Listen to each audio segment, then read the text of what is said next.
Come, Holy Spirit, come now, come as you wish. As we are today given a reminder about the commandments which Jesus brought to us, to our attention also, he didn't come to abolish the old law, but to fulfill it, we can always wonder why it's so much negative teaching.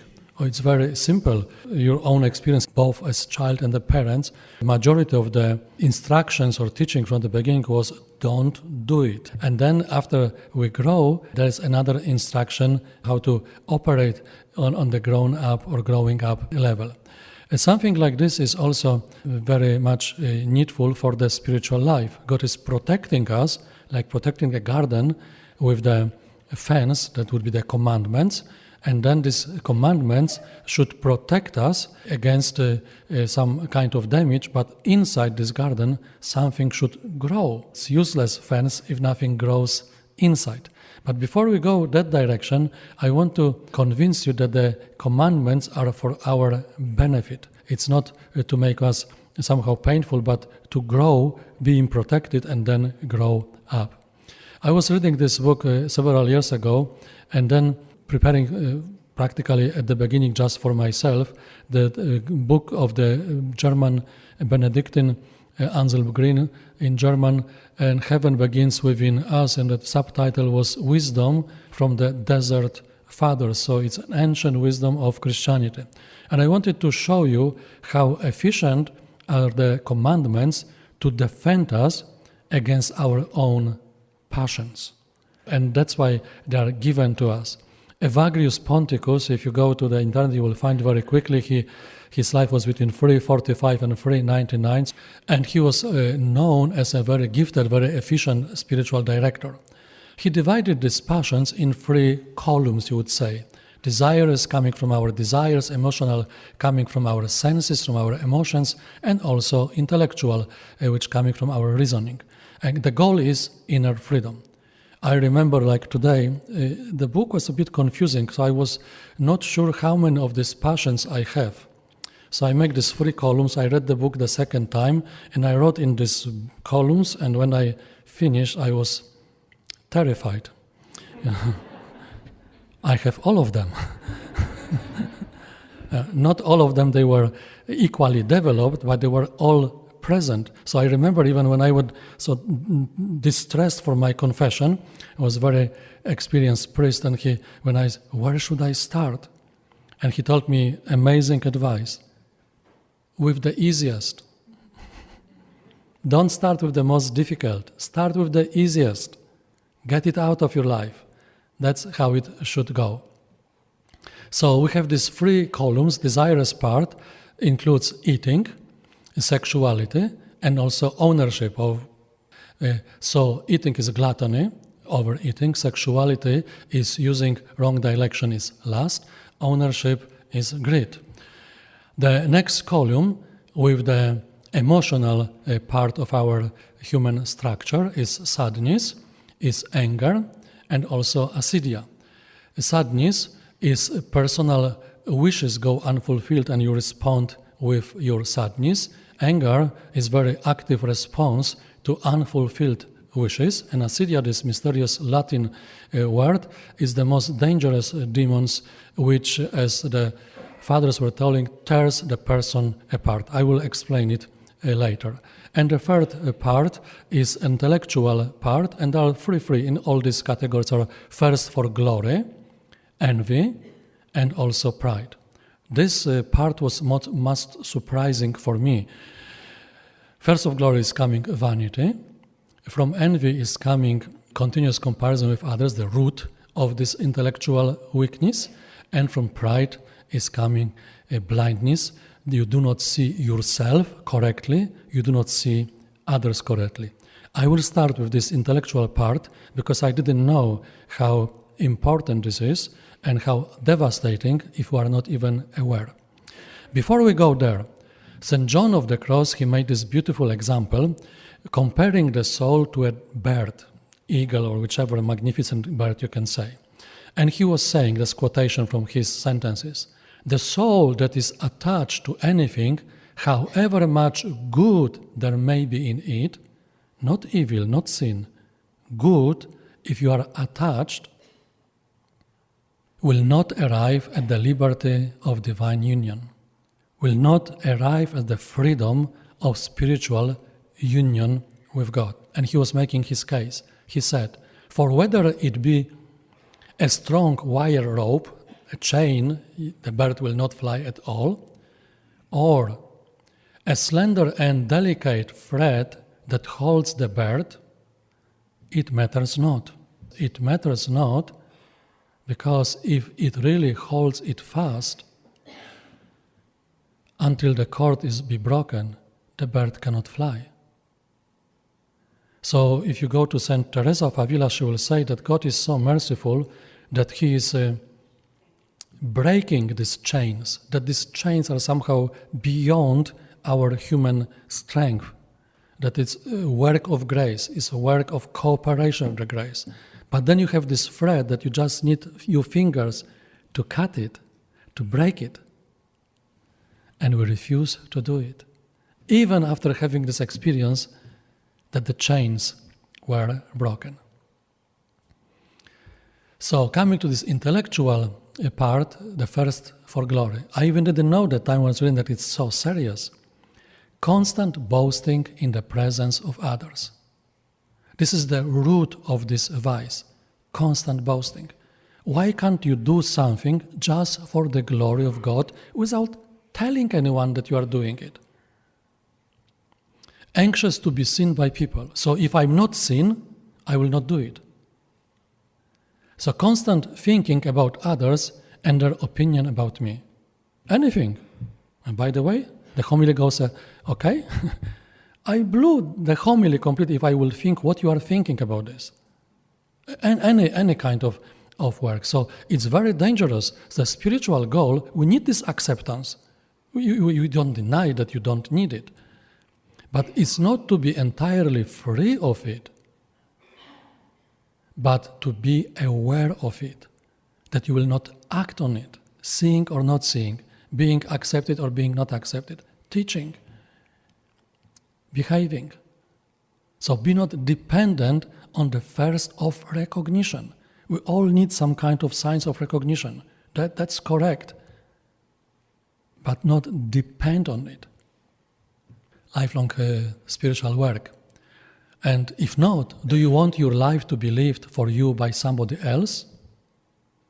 Because this was the outcome, that it's not yourself, you are a puppet in the hands of others. Another of this intellectual is envy.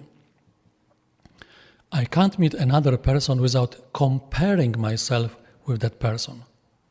Am I better or not better? Am I good enough or not good enough? It's very dangerous and it's very devastating to ourselves. That's Evagrius Ponticus. If I don't succeed proving my own superiority, I devalue myself. That's why it's very destructive. You will never prove to win all the battles, to prove each situation to your superiority. So then going down, going to depression. So the spiritual warning is very much telling, if my value is proved only by comparison with others, there is a need for force to overcome others, or danger to fall into depression. My value doesn't depend on this, if Bishop will see me or if you will approve me.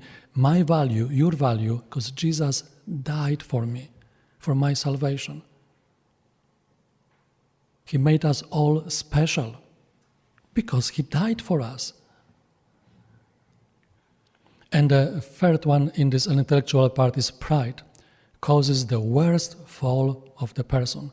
It's in ancient church was always pride pointed as the root of every evil. Identifies oneself with an ideal image. Look how wonderful I am. But there's missing the other side of the coin. Refuses to take a look at your own real reality, your own face. This is, which I experience always going myself for confession, listening to your confessions. You are coming there and look how good intentions, how good I would like to be, and look what happened in my life. And if you see both directions, that's fine. If you see only one, how did you kill another one? So spiritual effects of pride are really devastating. I tell the whole world what's right. I know prescription for everybody, but I don't know myself at all. After some time, people stop listening to you. And denying my own earthiness, my own limitations, binding to the laws of the earth, I won't be able to see clearly, neither myself or the others. So both sides are needed to be seen. The other part is emotional part, which is sadness, which is anger, and is Latin word acedia. Sadness is not sorrow. This what very often is missed, and I will describe you the difference between sadness and sorrow. It's not the same. Sadness cannot weep. They will bite the bullet, they will show the whole world how unhappy they are, they will not weep. Sorrow can weep. As bitter as is sometimes needed, but it can weep. So this, how can you know the difference between sadness and sorrow? Sadness, unfruitful self-pity. So me in the center and going around yourself. Sorrow, experience of loss, grievance. Everyone somehow experiences some kind of loss. And you can cry because of it. There's nothing wrong with this. Sadness, running away from the reality by fruitless clinging to the past. Oh, in the past was so wonderful. If you can just restore the past, you have already forgotten what kind of challenges were there. And sorrow, this is essential part of maturity. You experience loss, you cry, and you mature through these experiences. Just typical, don't tell us if somebody is crying, somebody died. And the person is crying. Why are you crying? Why are you crying over my husband? Really? Don't tell them when they are really crying over the body. Tell them 3 months later. Are you crying what will happen to us because he died? Or, for example, crying, is he saved? When he was last time for confession? Those are two different approaches. So sadness is not the same than sorrow. What is the spiritual goal? I'm shortening. You have to go to the book if you want this whole book about this. Do not be afraid of sorrow. Do not panic when the sorrow comes. One can learn a great deal for the present from the past. There's nothing to run away. Nothing to be in panic. Anger, the most vehement of all the passions. And sometimes it's even violent.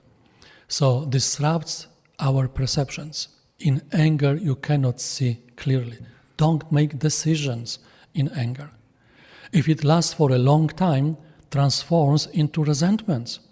Very dangerous. You cannot cope with anyone. It weakens the body. You can see even because of this anger, you can even weaken your physical health. So it's very affecting us. Anger is an uncontrolled aggression.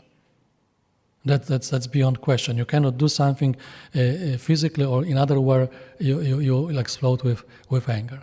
It prevents from praying, loss of appetite because of anger. It's filling you with negative feelings and makes a person sick. So anger is the same destructive as almost as envy if you allow it to grow in yourself. Anger is an uncontrolled aggression. So spiritual effect is very important, the spiritual effect. The demon of anger eats up the human soul. This is what is the definition which is coming from the fathers of the church. The last of these emotionals is acedia. They call it a noonday devil or the demon of midlife. There must be some kind of change. There must be some kind of reorientation. The children are out of house, out of school, to universities, and then what? Acedia is flight from reality. Incapacity to be in the moment. And whatever happens, you are not happy.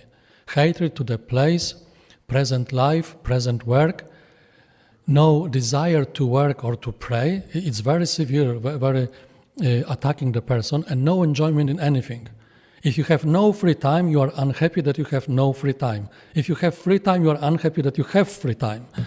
I can't go for vacation, I'm unhappy because I can't. You are on the vacation, you are unhappy because you are on vacation. It's very, very devastating passion, and just be aware of it. So spiritual goal is very much discover new values in your soul. There are many layers.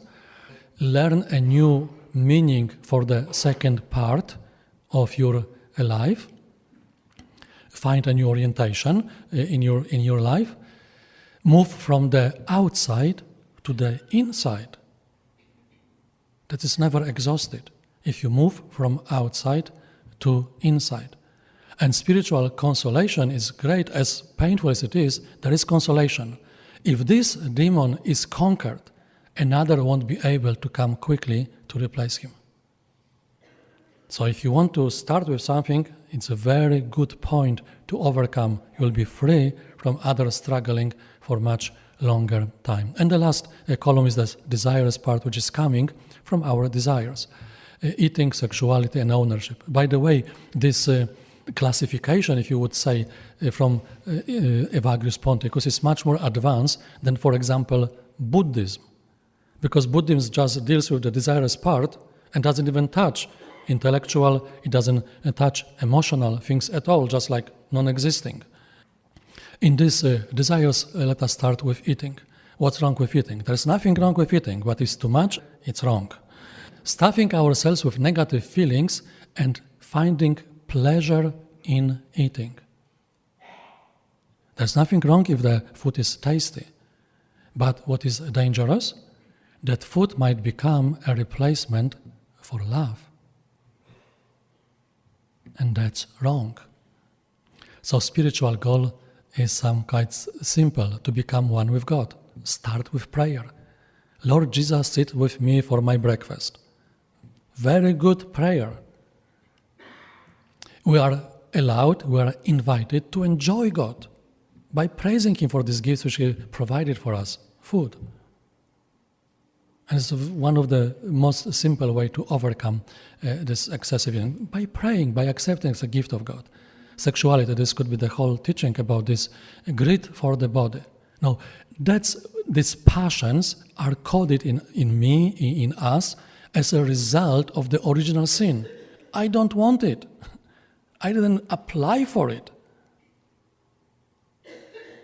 But identification is the very first step for complete recovery.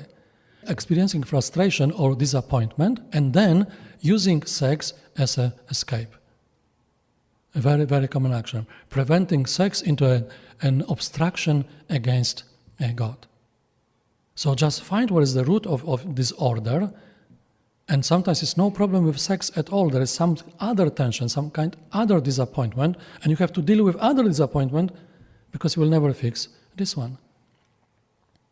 So illusion to flee from reality. And you have plenty of this, just watch any of these TVs, illusive world of sexual satisfaction or sexual fantasies which do not exist in the normal family life. So the spiritual goal to defend yourself against this passion is longing for vitality, for self-transcendence. Very often, disorder in sex shows that you want to go for the higher level in spiritual life, but you are choosing wrong means.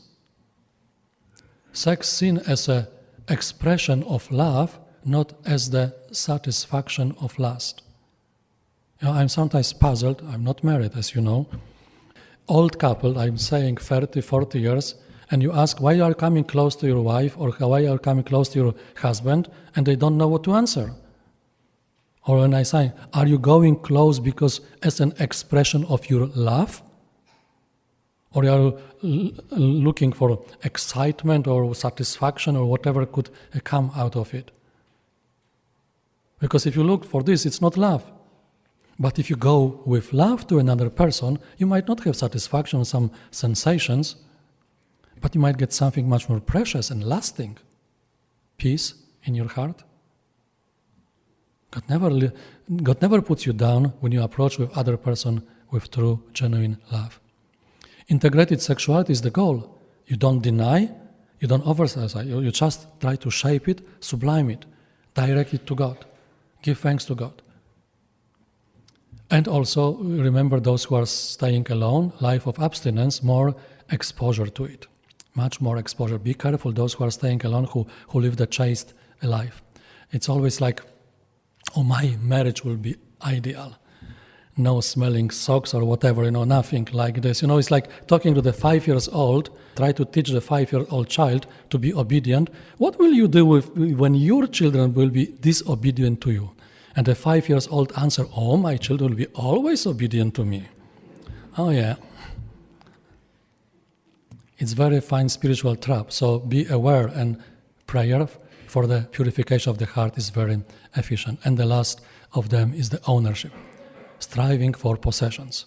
Why this is so dangerous, and why why from the beginning of the church was especially this warning against avarice. Because you cannot eat 10 times more. In ownership, there is no limitation. Oh, I have 1 million and I want to 5 million. I don't know, I want 100 million. I want 100,000 million. There is no limit. There is no barrier. You cannot do it with eating. How much you can eat? 2, 3 times more than you can. You cannot do it more. It's impossible. But this is very dangerous because it seems like no limit going wrong direction. Mental desire, mental hunger for possession. Never satisfied with earthly things. Remember, people sometimes are misquoting these zealots of the Christianity that the root of all evil is money. No. St. James didn't write that. He wrote that the root of all evil is the love of money. And that's something different than just money itself.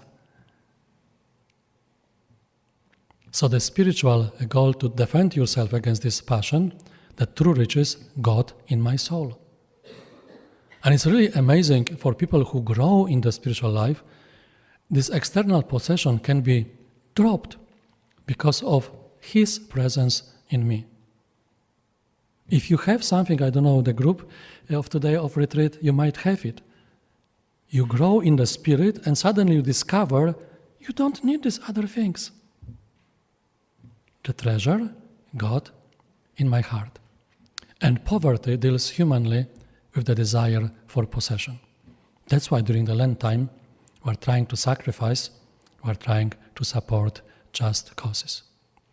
So remember these passions which are side effect of the original sin. They are desirous, emotional, and intellectual. And just identifying them is already a step forward, is the step for recovery. As the St. John of the Cross was writing, if the bird is on the chain, it's wrong. Goal is the inner freedom that will fly on the wings of grace straight to God. And then everything will be fine.